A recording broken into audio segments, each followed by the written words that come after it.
Bom, pessoal, vamos para a nossa aula sobre a última parte da recuperação judicial, que trata da fase executória.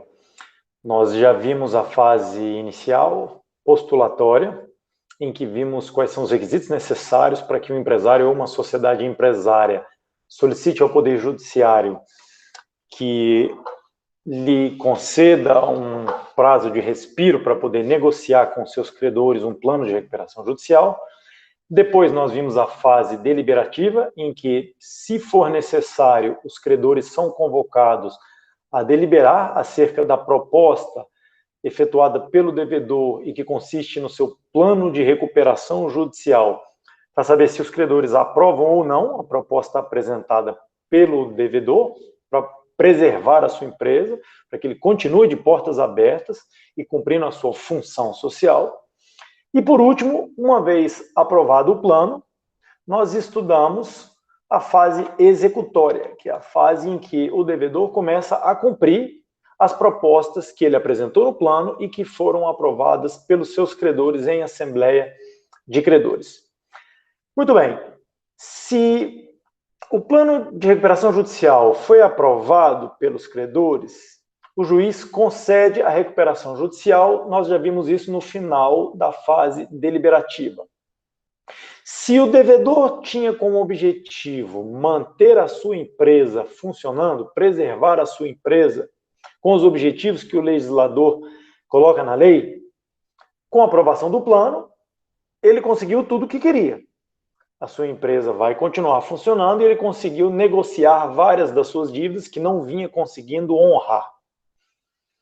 Em princípio, o devedor, então, continua no comando da sua empresa e a vida segue na sua mais ou menos normalidade.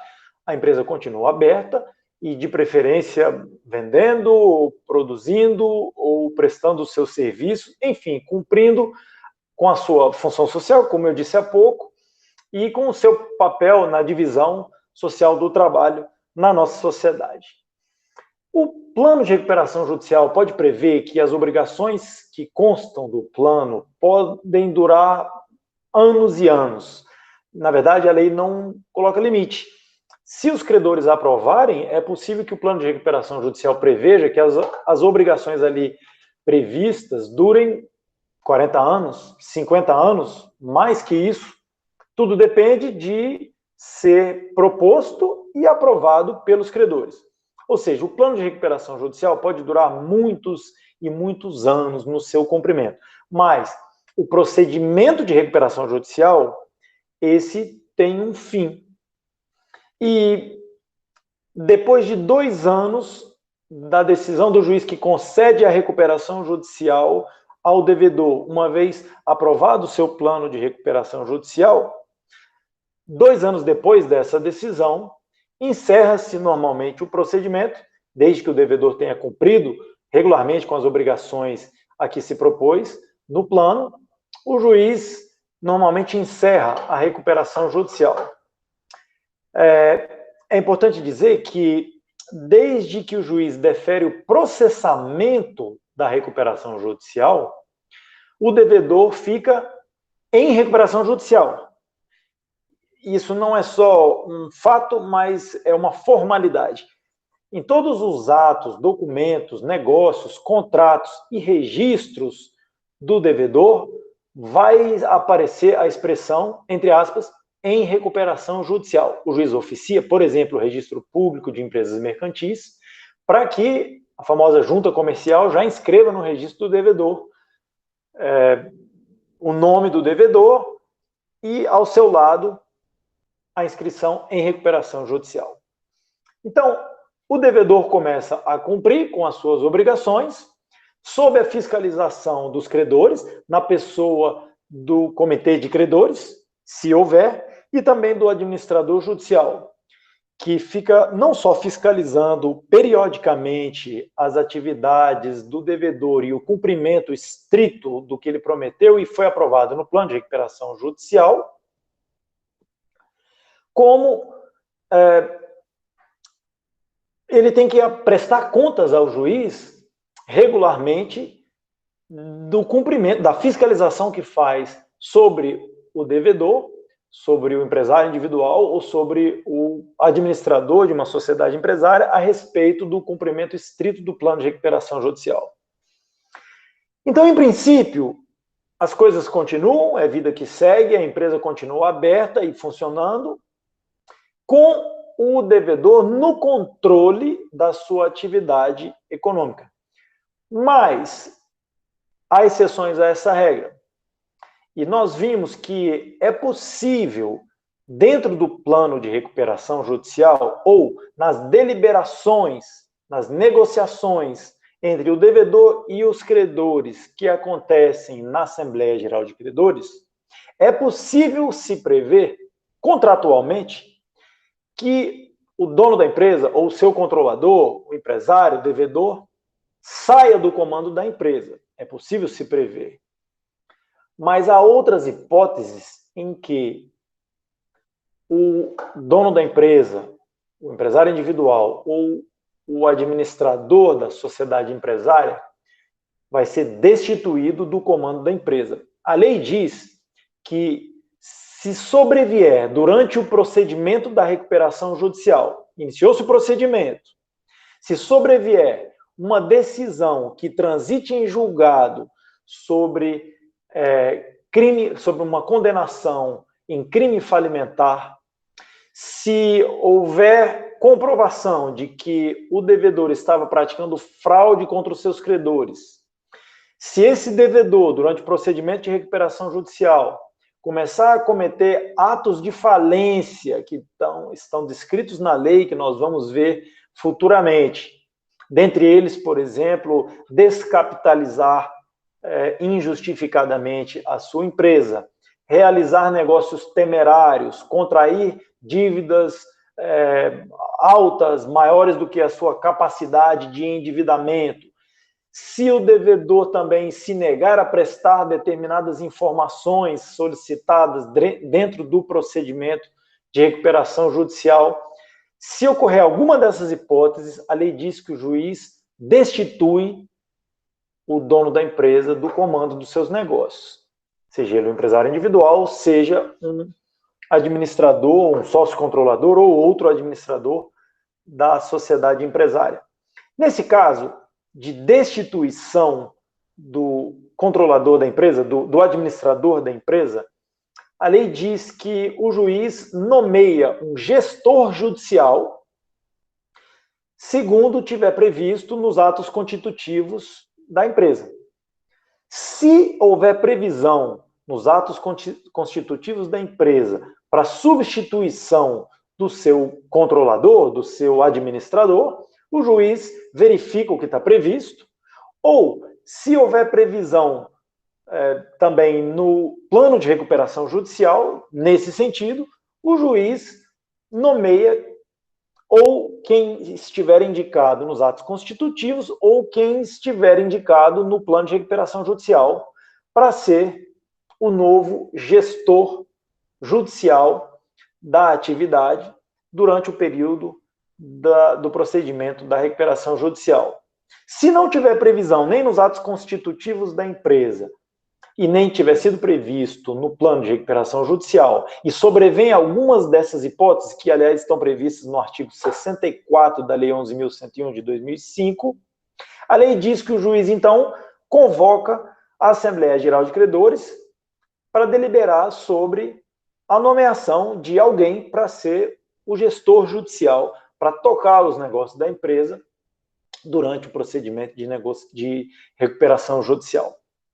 Certo? Então, em princípio, a recuperação continua e a empresa é mantida, o plano de recuperação é executado pelo período em que estiver previsto no plano de recuperação judicial, com o dono da empresa, com o administrador da empresa no seu comando.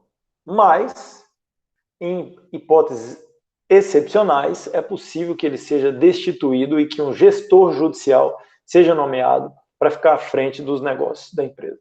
Certo? No nosso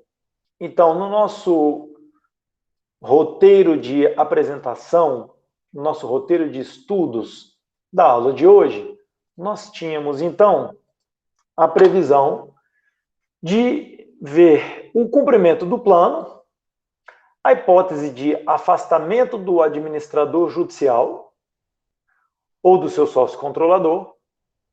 Depois, brevemente, nós vamos ver alguns estímulos legais que o legislador resolveu conceder aos fornecedores no intuito de garantir a continuação da empresa, da atividade. Depois a gente fala do encerramento da recuperação judicial e, por último, das hipóteses de descumprimento do plano de recuperação judicial. Então, a gente já falou o que acontece depois que a Assembleia Geral de Credores aprova o plano, o devedor começa a executar o que ele propôs no plano. A gente viu agora as hipóteses de afastamento do administrador da empresa.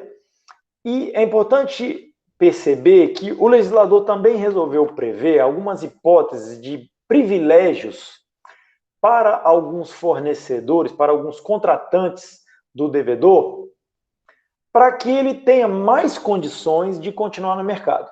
Acontece que, uma vez, e isso não é muito difícil de se prever, uma vez que surge a notícia que determinado empresário ou sociedade empresária está em crise econômica e financeira, não consegue pagar suas dívidas, e principalmente se ele tiver pedido recuperação judicial, muitos contratantes, muitos atores do mercado decidem não mais contratar com aquele devedor, por razões de conveniência de cada ator do mercado. Mas, se todos, ou se uma grande parte dos atores do mercado, os fornecedores tradicionais, outros fornecedores, eventualmente mutuantes, bancos e todos os outros atores com quem normalmente o empresário lida, decidirem não mais negociar, não mais ter relações jurídicas com o devedor, é certo que o seu futuro vai ser a falência. Então, já prevendo isso, e prevendo também a hipótese que alguns fornecedores podem desejar não mais negociar com o devedor, o legislador resolveu incluir na lei algumas hipóteses para conceder certos privilégios aos fornecedores que eles sim decidirem continuar negociando com o devedor em recuperação judicial, para que ele possa continuar os seus negócios, para que a sua atividade não pare. Esses estímulos, brevemente, que o legislador resolveu conceder aos devedores são: primeiro, as dívidas contraídas pelo devedor depois que tiver sido iniciado o procedimento de recuperação judicial, e a gente já sabe que só entram como objeto da recuperação judicial as dívidas que existiam antes, até a data do pedido do devedor. Então, as dívidas contraídas depois do pedido, durante o procedimento de recuperação judicial, são dívidas que não entram no plano de recuperação judicial, ficam de fora. São dívidas novas, que o devedor tem que honrar de acordo com o contrato que estabelecer. Como eu disse, não é porque um devedor fez um pedido de recuperação judicial que a vida para, a sua atividade para tentar resolver o seu problema de crise. É o contrário, ele precisa de continuar funcionando acima de tudo para conseguir recuperar a sua empresa. Então, entram no plano de recuperação judicial, como objeto da recuperação, as dívidas existentes antes do pedido. Mas como a empresa continua funcionando, esse é o objetivo da lei, o devedor vai continuar fazendo contrato, continuar fazendo negócios e ele contrai novas dívidas. Essas novas dívidas, o legislador resolveu dizer que, se por alguma razão sobrevém, infelizmente, apesar de todos os esforços, mas se sobrevém a falência daquele devedor, essas dívidas que foram contraídas por ele depois de fazer o pedido de recuperação judicial, ou seja, que não entraram na recuperação judicial, mas que foram contraídas na constância do procedimento, se sobrevém a falência, diz o legislador, elas se tornam créditos chamados extraconcursais. Significa que os credores recebem esses créditos antes de todos os outros no procedimento da falência. Quando formos estudar a falência, vamos entender o que são os créditos extraconcursais. Mas, por hora, já estou adiantando a informação de que esses credores que decidiram continuar contratando com o devedor que entrou em recuperação judicial, para estimulá-los a continuar contratando com o devedor, fornecendo os insumos de que ele precisa para continuar a sua atividade, o legislador diz, se o pior acontecer e sobrevier à falência, esses créditos contraídos depois do pedido de recuperação judicial adquirem um novo status no procedimento da falência, eles são considerados extraconcursais e são honrados e são pagos antes de todos os demais.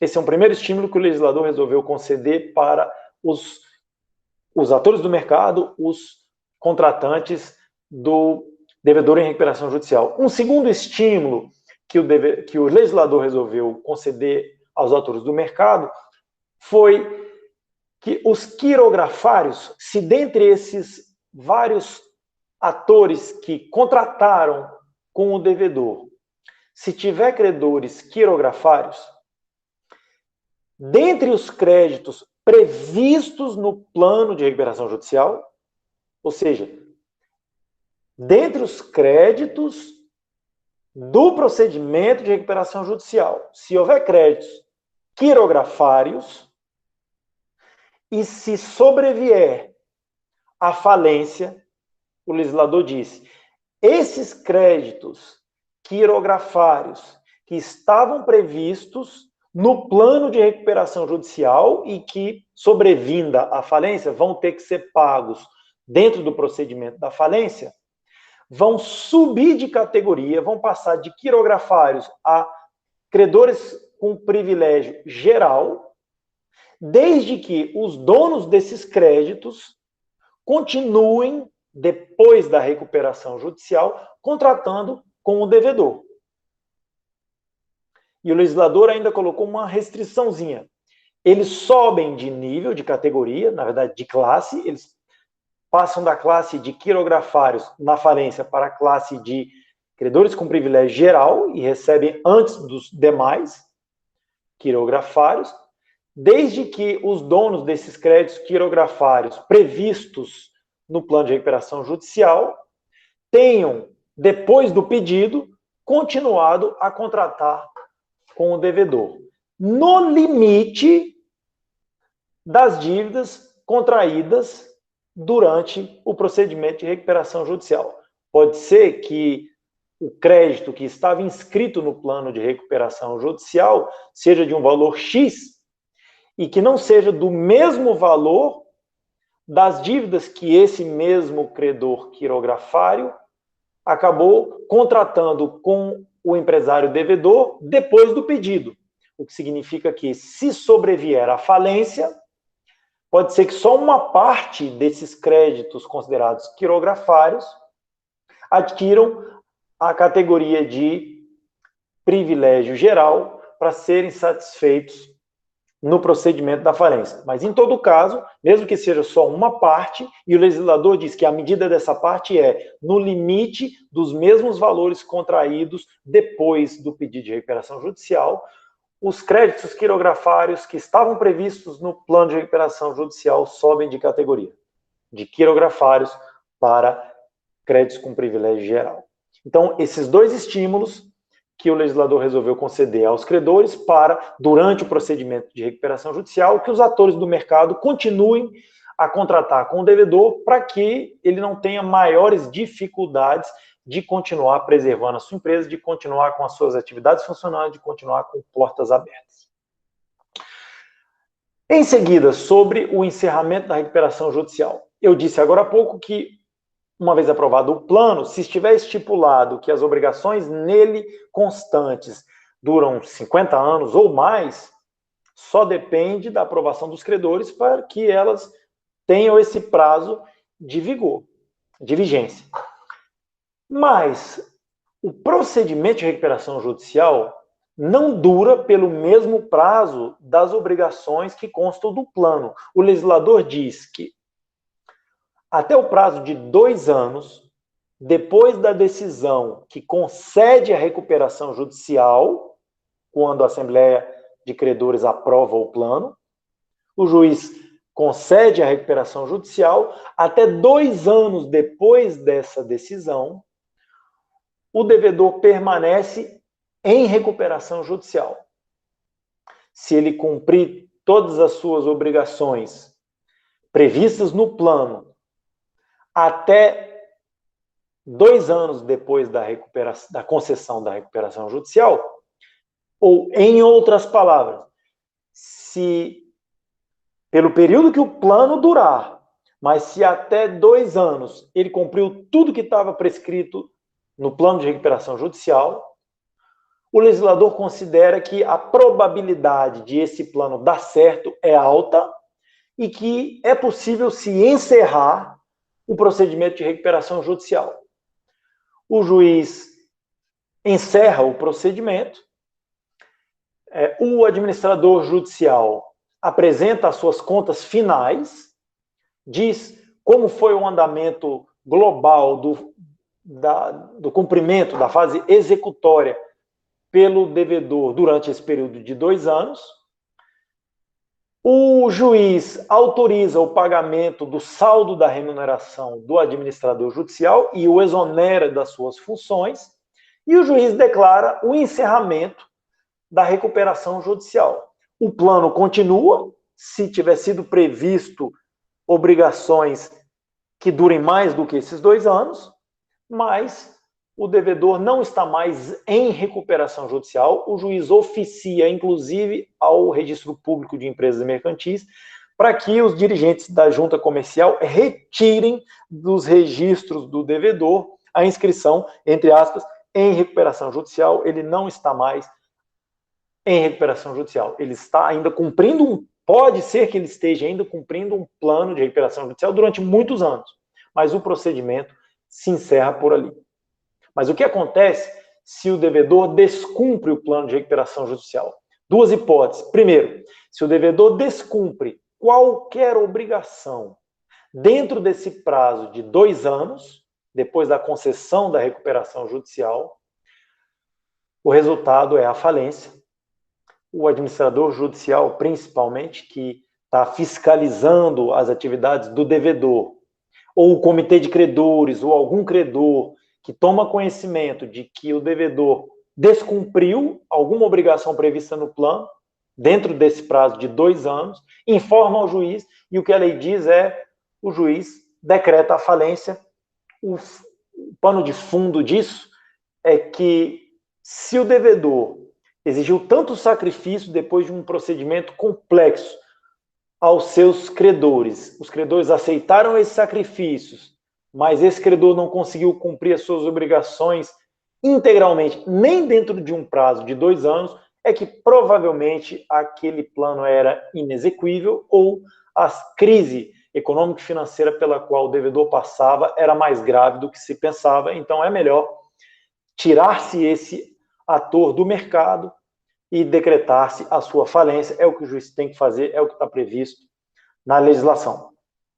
Agora, se o devedor descumpre qualquer obrigação prevista no plano de recuperação judicial, depois desse prazo de 2 anos, depois que o juiz, inclusive, já encerrou o procedimento de recuperação judicial, só resta aos credores ajuizarem uma execução. Por quê? O plano de recuperação judicial é um título executivo judicial. Ele foi aprovado em Assembleia de Credores, mas teve a homologação pelo juiz. Então, os credores têm os seus créditos, que tiveram seus créditos novados, podem executar o devedor para receber os seus créditos conforme previsto no plano de recuperação judicial, ou até requerer a sua falência. Isso se houver descumprimento das obrigações do plano depois do prazo de 2 anos. Se o juiz decreta a falência porque o devedor descumpriu as suas obrigações ainda dentro desse prazo de 2 anos, as obrigações readquirem os seus valores e as suas características originais. e aí começa-se um novo procedimento de falência, mas cada credor vai poder pleitear a satisfação do seu crédito pelo valor original e não pelo crédito tal qual provavelmente foi reduzido no plano de recuperação judicial. Mas, se o descumprimento do plano acontece depois do encerramento do procedimento de recuperação judicial, não há reconstituição dos créditos nos seus valores originais, só resta, como eu disse, ao credor executar o devedor para receber o valor, conforme novado no plano de recuperação, ou requerer a sua falência. E com isso nós encerramos, em breves linhas, os aspectos principais do procedimento de recuperação judicial. A partir de agora, as principais reflexões que nós temos que fazer são de ordem muito mais geral, mas talvez tão importantes quanto as que nós fizemos quando vimos os aspectos técnicos, jurídicos e legais do procedimento da recuperação judicial nas suas fases postulatória, deliberativa e executória. E essas perguntas, essas questões sobre as quais agora nós devemos nos fazer são: primeira delas, esse procedimento funciona no Brasil? Desde que ele foi adotado em 2005, o procedimento tem tido sucesso, ou relativo sucesso, de forma a se poder dizer que foi uma boa inovação do legislador brasileiro no nosso ordenamento jurídico? Todos os sacrifícios que normalmente são exigidos dos vários atores que se relacionam com o devedor em crise econômico-financeira, eles estão sendo razoavelmente satisfeitos dentro desses vários procedimentos de recuperação judicial, segundo previstos no nosso ordenamento jurídico, mais especificamente na Lei 11.101 de 2005. Os interesses que circulam em torno desse procedimento concursal estão sendo satisfatoriamente preenchidos, estão sendo satisfeitos? Quais interesses têm sido mais satisfeitos? E se nós chegarmos à conclusão de que, por outro lado, a resposta é negativa, de que a maioria dos atores não tem sido razoavelmente satisfeita em seus interesses com esse procedimento complexo, difícil e, no mais das vezes, caro da recuperação judicial, tal qual ele está atualmente previsto no nosso ordenamento jurídico, a pergunta que nós provavelmente deveríamos nos fazer é: tem valido a pena? Ou é importante que se modifique esse procedimento? Vocês já devem saber que há várias e várias alterações, propostas de alterações legislativas em relação à Lei 11.101, para aperfeiçoar o sistema e, no mínimo, para obter taxas de sucesso mais elevadas do que as que até aqui se tem conseguido. Não apenas há vários projetos de lei para modificar a Lei 11.101, mas é de se perguntar, diante da grave crise econômica que nós atualmente estamos enfrentando, será que esse procedimento globalmente ainda nos convém?